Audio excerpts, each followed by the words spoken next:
nin u hanjabi karana ma jiro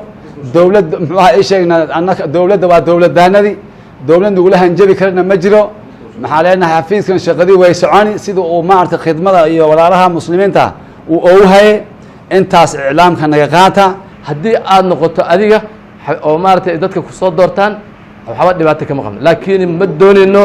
doorasho aan jirin iyo wax aan jirin in maaragtay muslimiinta lagu khaldo badala ya kuleta suluhisho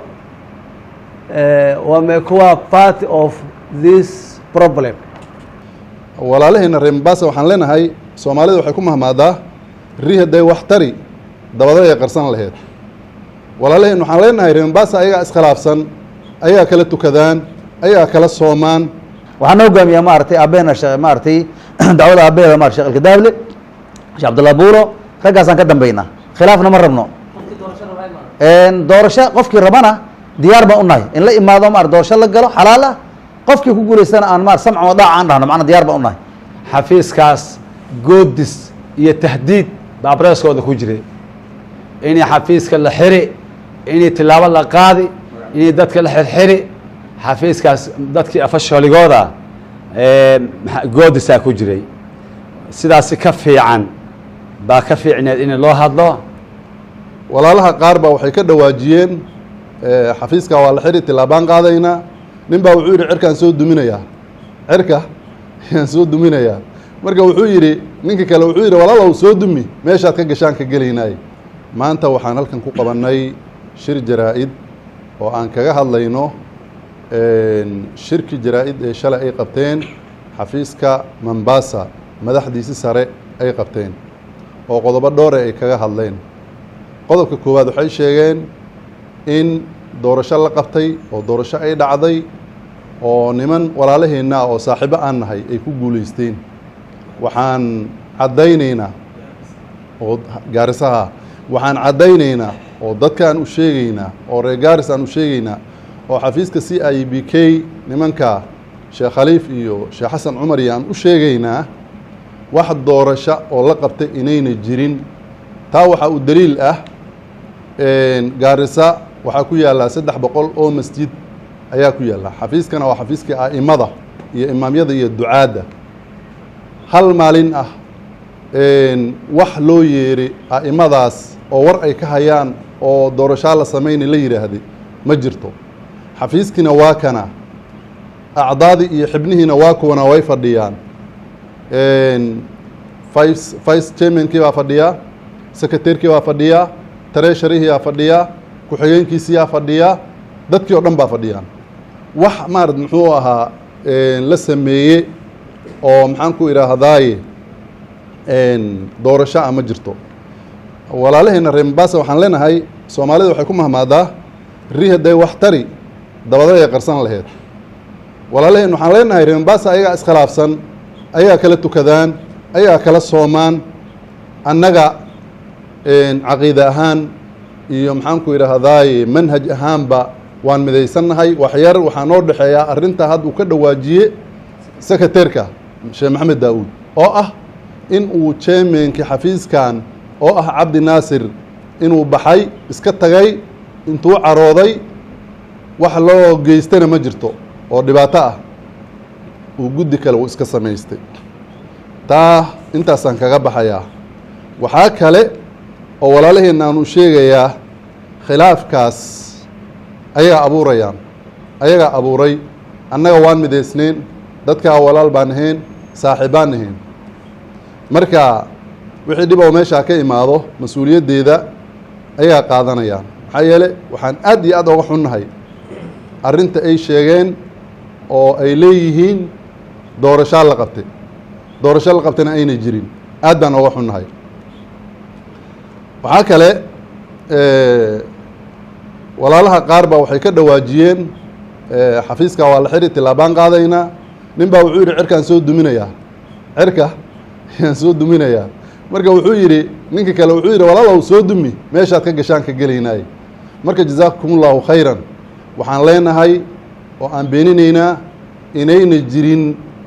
warka asaga ah in maarad muxuu ahaa la qabtay doorashaan hadalkayga intaas ku koobaya magacayda waa Cabdiraxmaan Haajir Faarax ka tirsan culimada diinka Garissa County xafiiskan hadda inta fadhiyo CIPK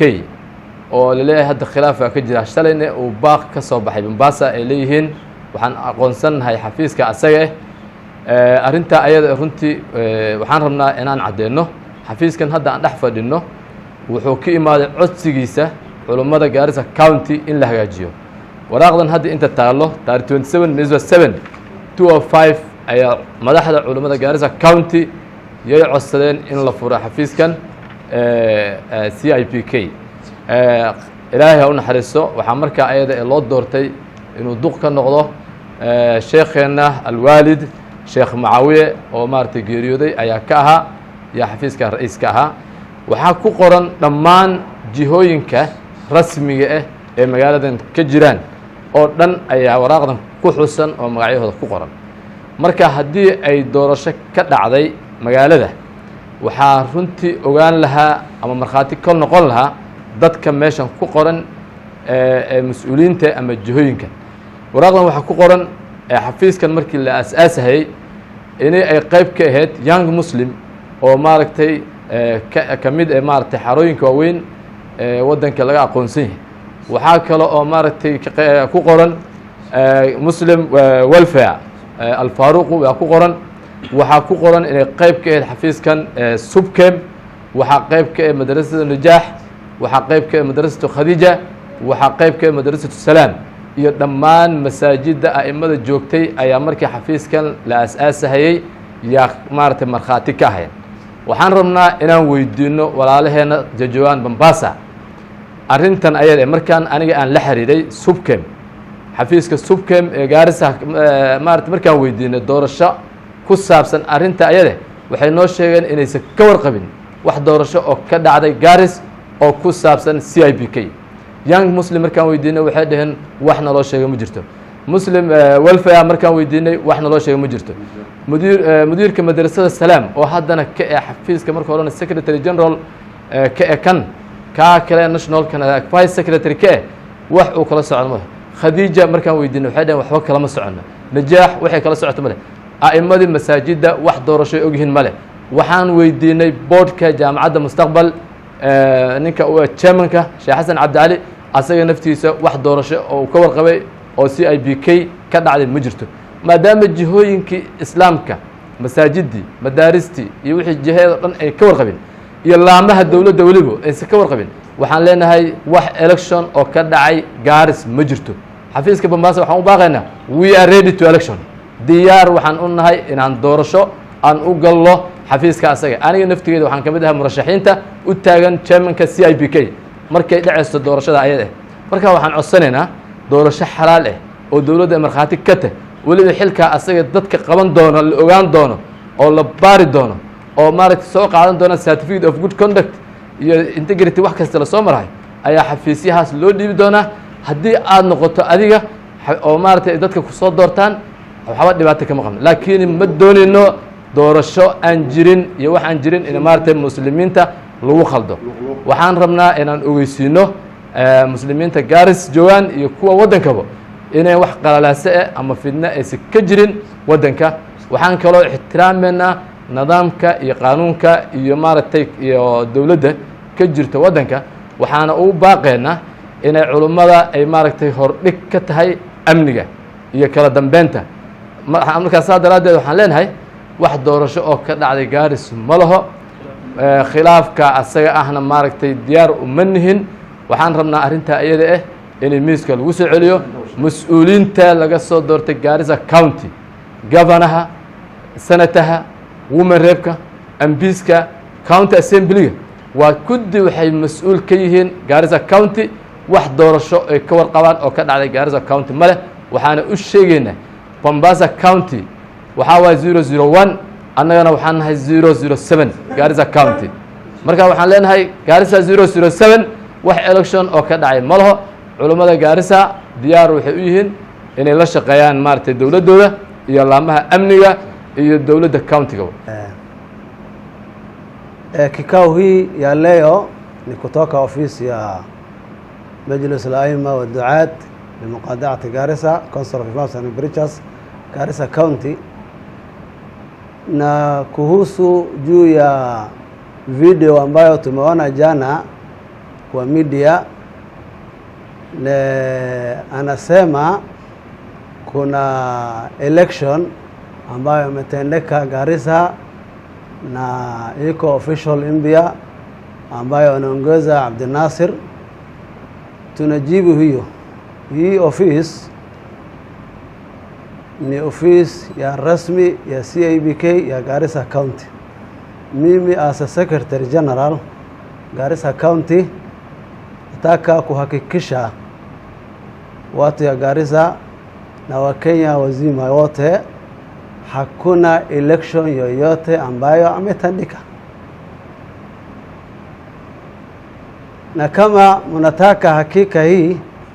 kuna barua ambayo nimeandika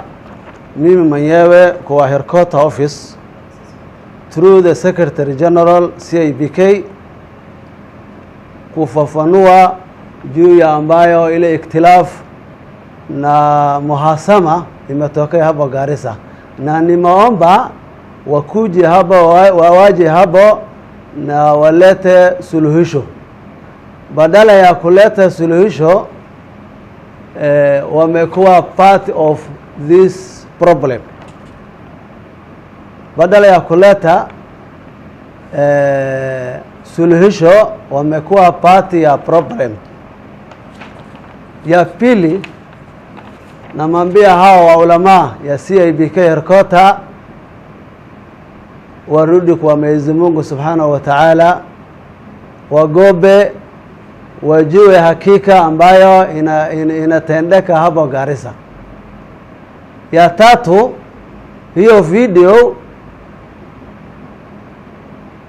ataleta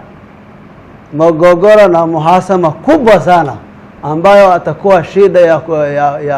ya kumaliza hapa Garissa County within maulama, within the ulama ya Garissa. So wajue watu ya Garissa na watu wa Kenya hakuna election yoyote ambayo ametendeka. Ya misho chama yetu ya zamani alikuwa Abdul Nasir Ali Abdi amewacha office bila resignation na ameanza kufungua office India bila kujulisha other officials. Kwa bandi hii ni treasurer ya CIBK hana habari, bandi hii Abdul Qadir Jailani hana habari, ni vice secretary hana habari, bandi hii organizing secretary hana habari, bandi hii vice chairman hana habari. Vipi sasa amefanya election kama official wote hawana habari ya yote kuhusu hiyo election? Sasa tunahakikisha kabisa hakuna election yoyote ametendeka hapo. Kama wanataka kufanya election wakuje hapo, tukutane pamoja, tuite maimams, alafu tufanye election na tumalize hiyo shida. aniga magacayga waxaa la yiraahdaa Sheekh Haajir Abdi Jalle, waxaan ka mid ahay dadka ducaadda Garis ama majliska. siday walaalahay iga horeeyeen qiimaha badan ay u hadleen baan maartay u dhaadaya. waxaan xaqiijinaynaa xafiiskan waxaa chairman ka ahaan jiray walaalkana Sheekh Abdul Nasir, saan ugu ogeen buu iska tagay oo iska sameystay xafiis kale. wax dadkii officialiga ahaa oo uu sheegana ma jiro. walaalaheenna ma reer Mombasa waa la gaarsiiyay arrintaas, waa loo sheegay, intaas warqad baa loo diray. waxaa la isku ogaa inay imaadaan oo meeshan ama doorasho xalaal ay ka qabtaan ama ayaga maaragtay maxaan ku yidhaha dib arrintan u fiiriyaan, maslaxa ay ka galaan. si saalisku waa maanshalay waxaan aragnay kilib wareegayo oo la leeyahay maaragtay waxaa ku guuleystay Abdul Nasir ee doorasho la qabtay. marka mid xaqiijinayna waxaa weeye maaragtay inay doorasho meesha aysan ka dhicin. midda kale ilaahay wuxuu yidhi subxaanahu wa tacaala markuu kitaabkiisa qur-aanka hadlaye يا أيها الذين آمنوا إن جاءكم فاسق بنبأ فتبينوا. كل ورقة بينته كل بدت بقى شيء. مركب حيل الله سبحانه وتعالى هدو إذن ما ذو قف ما أرتي بين شيء جايو عدستوا إلى الله سبحانه وتعالى. marka waxaa weeyaan fatabayanu ayagoo samaynin walaalaheenna maaragtay Mombasa ayagoo samayna caddayntii ayay waxay ku dhawaaqeen in doorasho la qabtay waxaan xaqiijinaynaa meesha doorasho inaysan ka dhicin midda kale nabiga sal alla alay wasalam markuu beenta uu ka hadlaya wuxuu yidhi nabi sal alla alay wasalam iyaakum walkidib waxaa iska ilaalisaan buu yidhi idinkii beenta fa ina alkidba yahdi ila alfujuur beenta waxay qofka u geysaa faajirnimo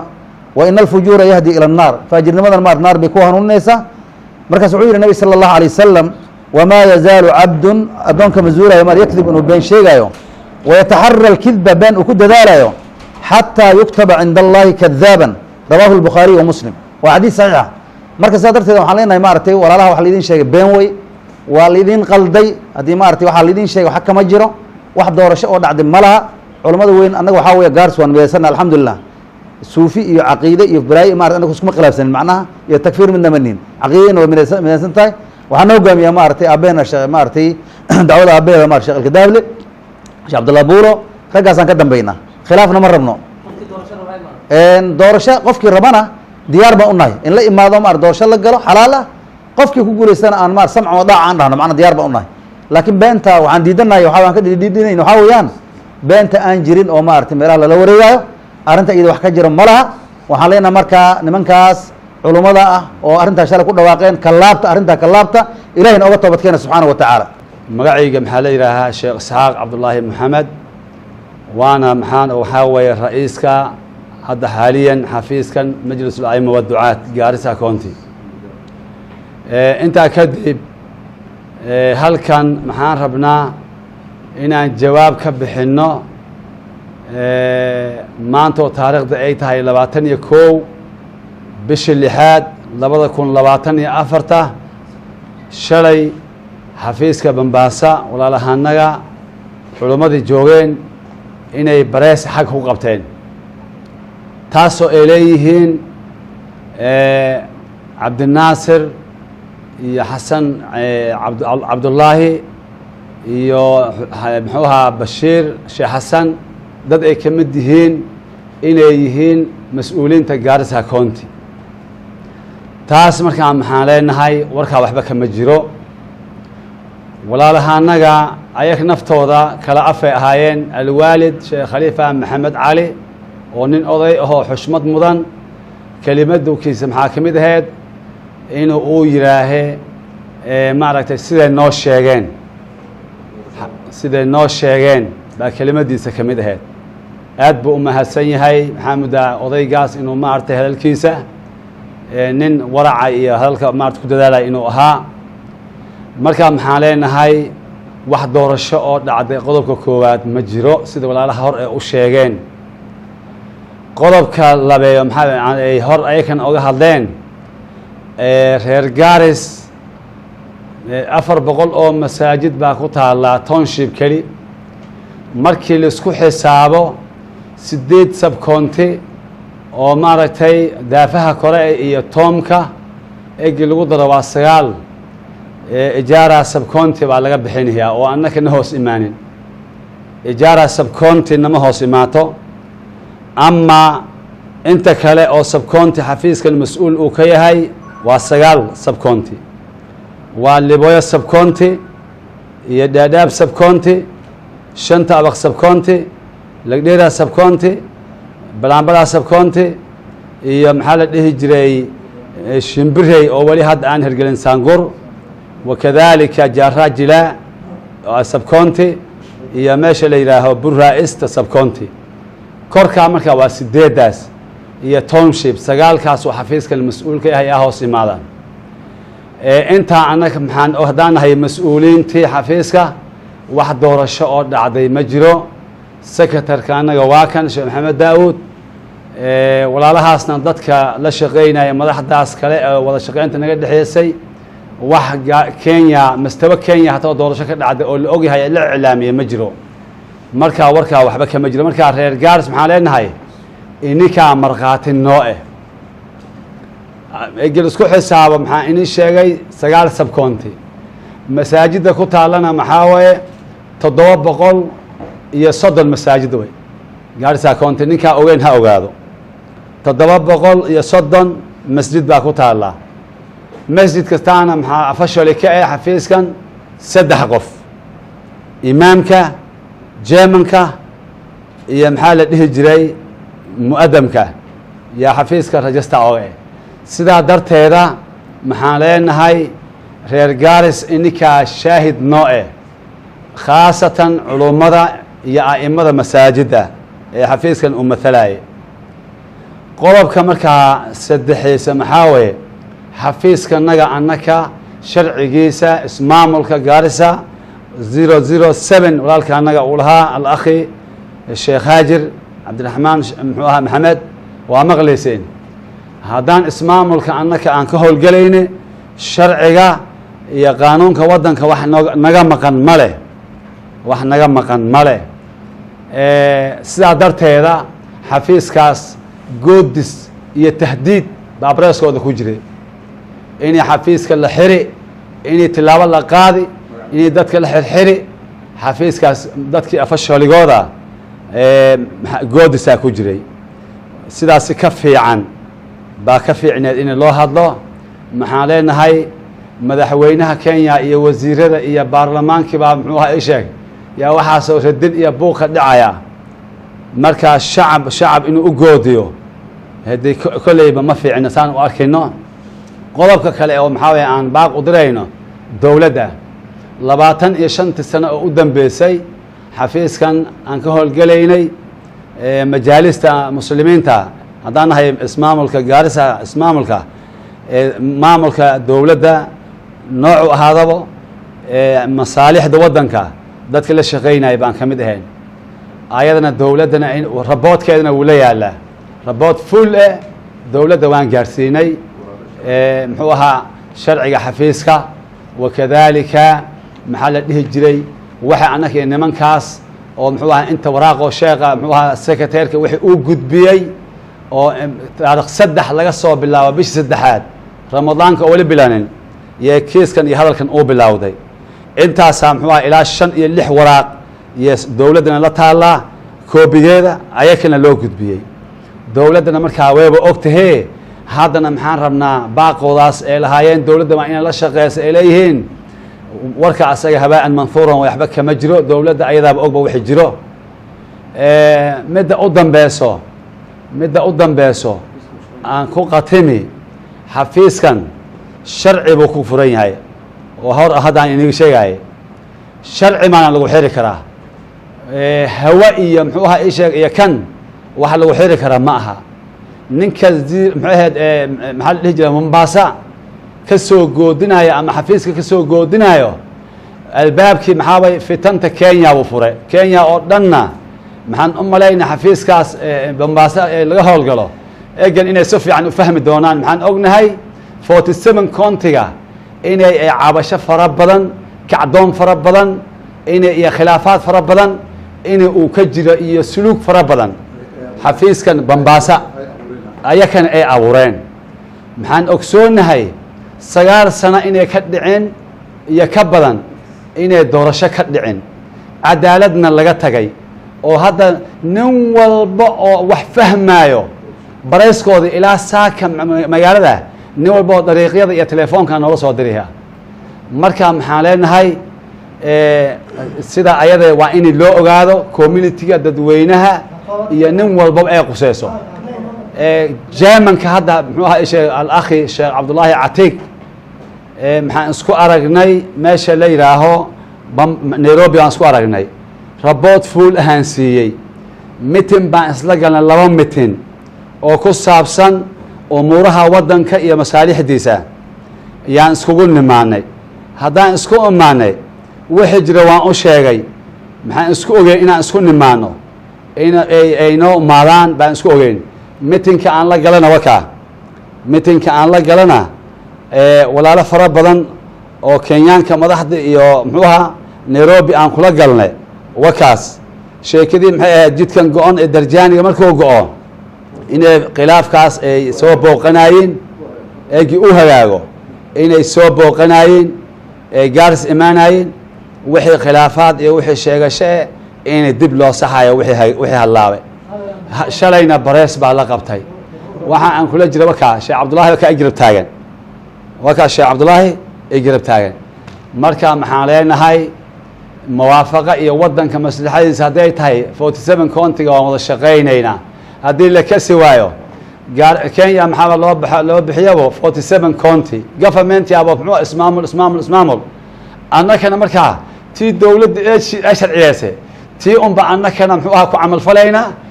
qoolay qoorqabad biyo kuma cabto maxaan leenahay dadka muxuu ahaa isha reer gaaris teleefoonaha aadna u soo wacaayo iyo guuxa magaalada kaeriyo waxba kama jiro warka asagee nin u hanjabi karana ma jiro dowladda muxuu ahaa isheegna annaka dowladda waa dowladaanadii dowlad nagula hanjabi karana ma jiro